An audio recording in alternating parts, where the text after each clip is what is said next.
Halo gengs, nama gue Kevin. Nama gue Faizal Fasya. Nama gue Retnalia Kaman. Halo, gue Wiwit. Guys, kenalin, nama gue Skartoka Sartina yang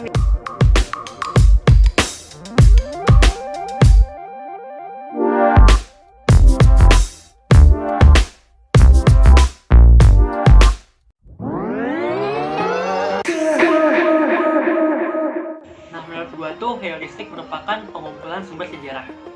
Jika seorang sejarawan memutuskan untuk meneliti suatu sejarah, tentunya ia harus memiliki sumber sejarah yang dapat dijadikan sebagai acuan untuk melakukan penelitian. Nah, pengumpulan sumber sejarah ini dapat dilakukan dengan banyak cara. Misalnya bisa mengumpulkan sumber-sumber yang secara fisik, misalnya berupa prasasti, atau berupa tulang belulang, atau berupa potongan kitab, atau bukti-bukti fisik lainnya yang menjadi saksi buta suatu sejarah. Nah, sumber sejarah ini juga bisa berupa naskah, dokumen, atau tulisan-tulisan lainnya yang merujuk pada sejarah yang akan diteliti.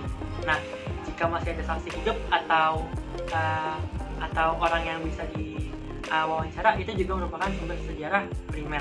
Selain saksi sejarah yang sifatnya primer, ada juga yang merupakan saksi sejarah yang sekunder. Nah, intinya untuk pengumpulan sumber sejarah ini, semakin banyak sumber yang didapat, semakin mudah juga sejarah tersebut diungkap dan dibahas.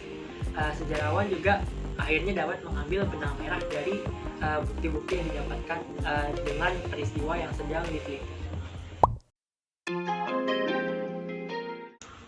Nah, kritik itu adalah kegiatan untuk menguji secara kritis terhadap sumber sejarah untuk menyeleksi data agar mendapatkan fakta. Nah, kritik itu ada dua. Yang pertama itu kritik ekstern, yaitu untuk mencari keaslian bahan sumber sejarah. Nah, yang kedua itu adalah kritik intern, yaitu untuk menentukan atau memilih-milih kredibilitas sumber-sumber sejarah. Nah, kritik ekstern itu merupakan kritik yang asli, original, jika beneran hasil karya atau peninggalan pemilik atau pembuatnya. Terus langkah untuk yang dapat dilakukan oleh peneliti adalah dengan meneliti waktu pembuatan, bahan kertas yang digunakan, atau juga tinta yang dipakai untuk menulis dokumen tersebut. Kemudian untuk ekstern itu cara nentuinnya adalah dengan mencari informasi atau mencari tahu bahwa kebenaran informasi tersebut. Nah, dengan cara membandingkan atau mencocokkan satu sumber sejarah dengan sumber sejarah lainnya.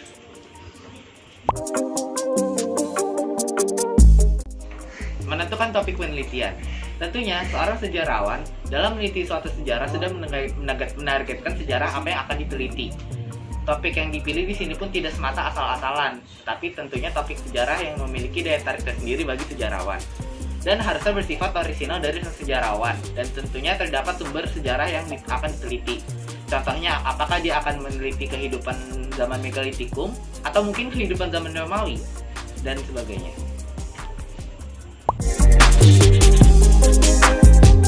Kalian pasti udah nggak asing kan dengan kata interpretasi? Ya bener banget, artinya adalah penafsiran.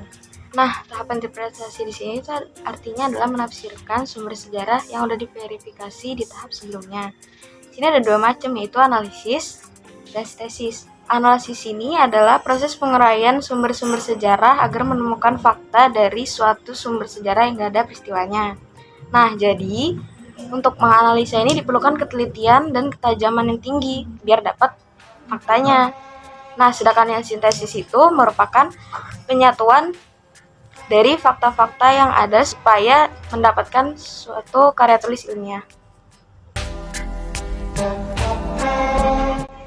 Jadi gue di sini bakal ngejelasin apa itu historiografi. Nah, historiografi ini dapat diartikan sebagai penulisan sejarah.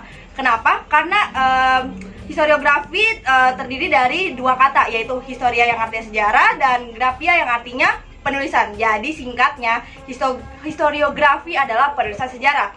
Nah, historiografi sebagai ilmu itu dapat diartikan sebagai sejarah dari penulisan sejarah. Jadi perkembangan penulisan sejarah dari masa ke masa. Nah, historiografi ini ada 4 jenisnya, yaitu historiografi tradisional, historiografi kolonial, lalu ada nasional, dan terakhir modern. Nah, 2 jenis dari historiografi ini bakal dijelasin sama temen gue dulu nih.